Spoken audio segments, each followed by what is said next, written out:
Hey guys, welcome back to my channel. If you're new here, my name is Berlin and I do a variety of videos. On today's video, I'm going to be giving you guys an insight on how we do clinicals here at school. So if you're interested in seeing how our day is going to go, please stay tuned. But don't forget to share, comment, subscribe, and of course like my video for more content. I'll check back with you guys shortly.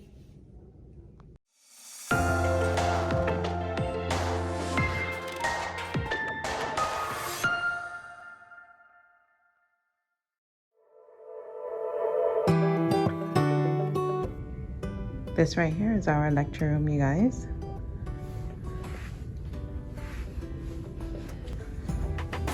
And our skills. As you can see, we have the little setup here.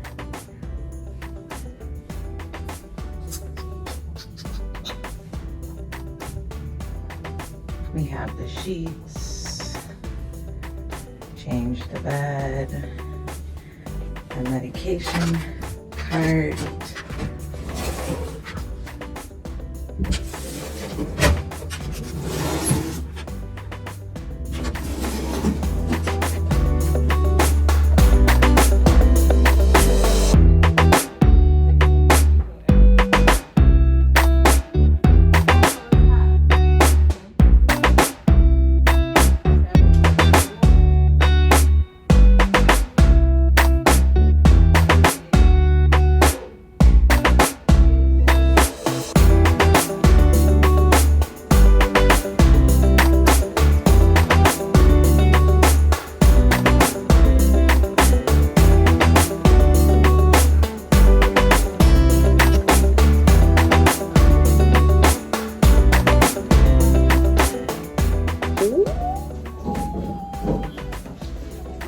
Oh, wait. Do the little spin. Hey.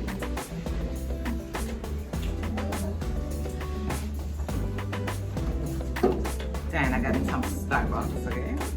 It's school fuel. We needed it. It's necessary. I waited for Professor to come. She coming though, she coming.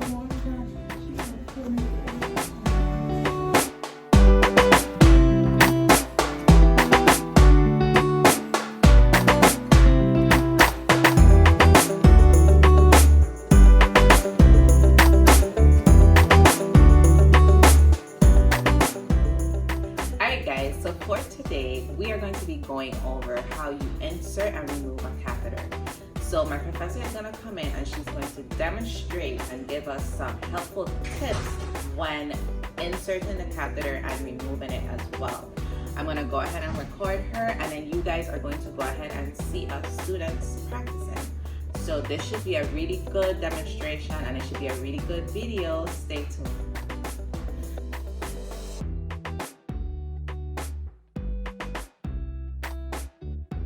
If they can, to lift their legs and open up. She's not very pliable. And then I get this, open it, right? And then I move it over here. And then drape it. And you see how one side's shiny and one side's not? Mm-hmm. So it says shiny side down. And so I usually will fold it this way and have her have it there. Okay, and then once you get your gloves,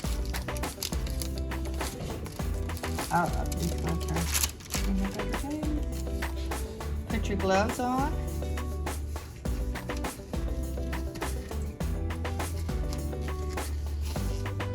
And you can pinch it on the inside, right? So y'all were told how to do sterile gloves. Mm-hmm. Okay. Y'all can open it. I'm not going to open it. This is for if you need to send a sample right to the lab. You have your sample there. You have your iodine that you put over. And then you have your lubricant. And I always put the lubricant and lubricate the tip. So I wrap it this way so it's not flapping, because look at how easy that can touch everything, right? So you want to wrap it, coil it in your hand, and that way you have it control over it. So I put this down here, wrap that, and then this is where I would check to see that the balloon and connect this already. You saw that she kind of did this at the end. I like to do it right now to make sure that I have that. There was 2 of them. So I've checked that. Then I lay this here as I'm lubricating, right? And leave it this way. Sometimes I'll lay this here, so, or put it right here where I'm able to control it. And once I open up her labia, now this hand is considered dirty, right? So then I'll take this, clean on one side and drop it. Clean on the other side and drop it, and then go right down the center. And drop that there. Got my Foley. It's already lubricated. And go straight in, take a deep breath.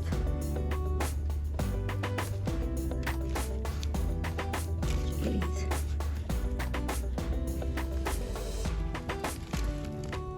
And then you want to inject this one had 7 cc's, right? Is there a certain amount that the... Usually never more than 10, but the manufacturer will tell you. Okay. And they come already pre-filled. Oh, okay. And see what happens if I let go of this? Mm-hmm. It comes back. So you want to, and then you want to tug on it. Make sure it's done. And then I want to open this and tell her it's secure, and then I want to look for the urine, okay? And then where does your bag go? Below the bladder. Always below the bladder. But not on the, but let it touch the floor. Right, so, and you don't want to connect it to your side rails, why? Because that can tug on and it's going to be coming up and down. And it's going to be pulling on them, right? So you want to also make sure that it's also connected to them so it's not tugging or pulling. Yes.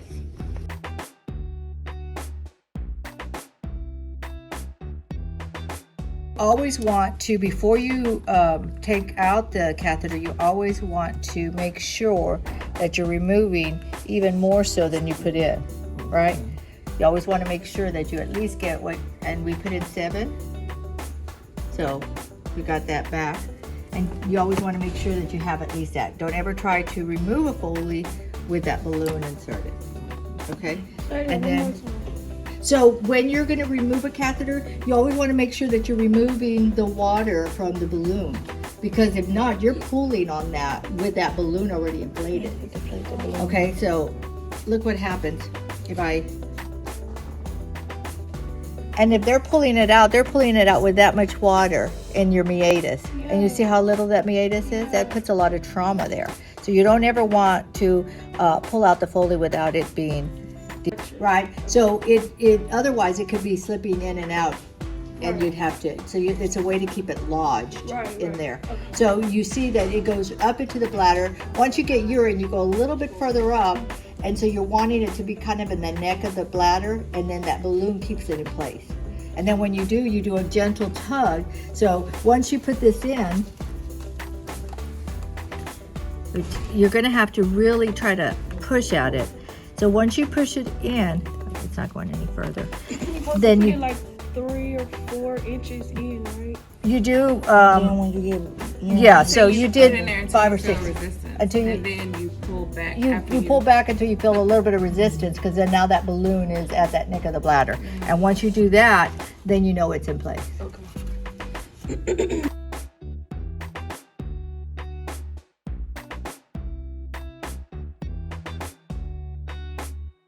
If they're uncircumcised, you have to put the foreskin back. And I did have one case where they had hyperspadias, and that's where they actually had 2 meatuses. Yes. And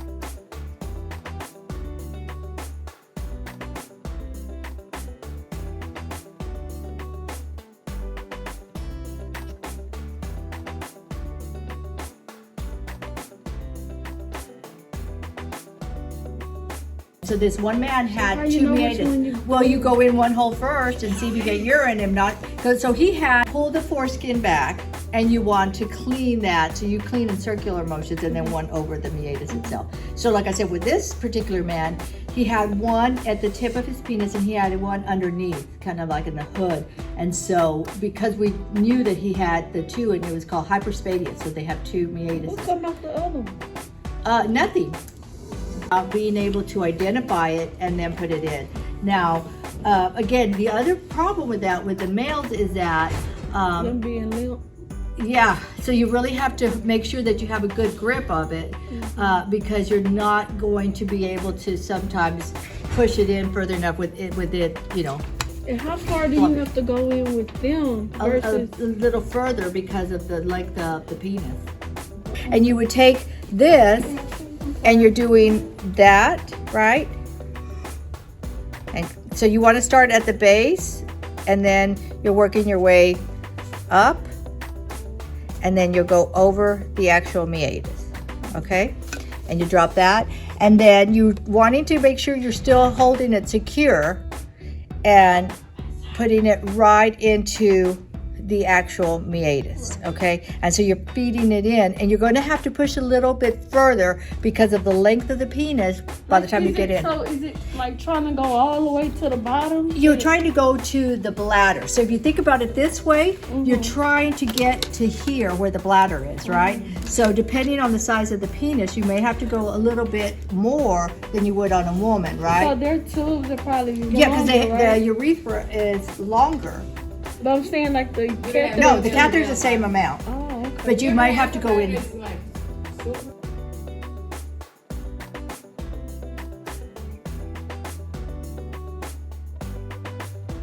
My name is Nurse B, and today I will be inserting a Foley catheter in you because Professor O said that we have to do it. The hell you are. They gonna cut a little bit, but don't worry about it. How you tell me your name? Annie Ann, November something. Check. She's gonna play music. Check this out.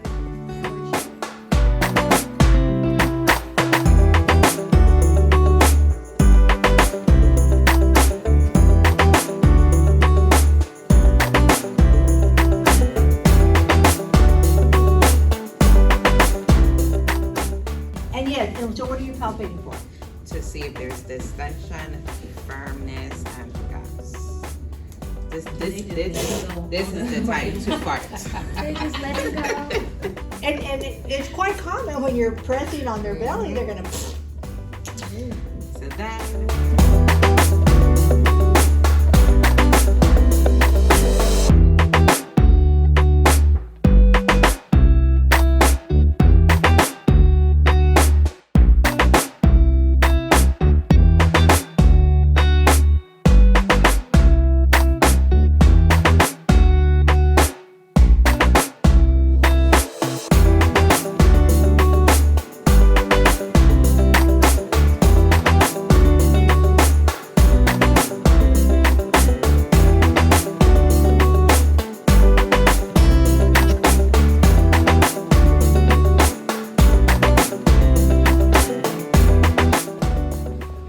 Done with our Foley catheter. You sure are. How was it? It was good. It was only hard because the mannequin gave us a hard time. Was the meatus season? It was The mannequin was having a the little meatus was a little vaginal dryness. overcooked. It was a little overcooked. Yeah. It was dry like a poorly cooked It had steak. been poked a couple times. And a lot of you know when they're Oh, Jesus.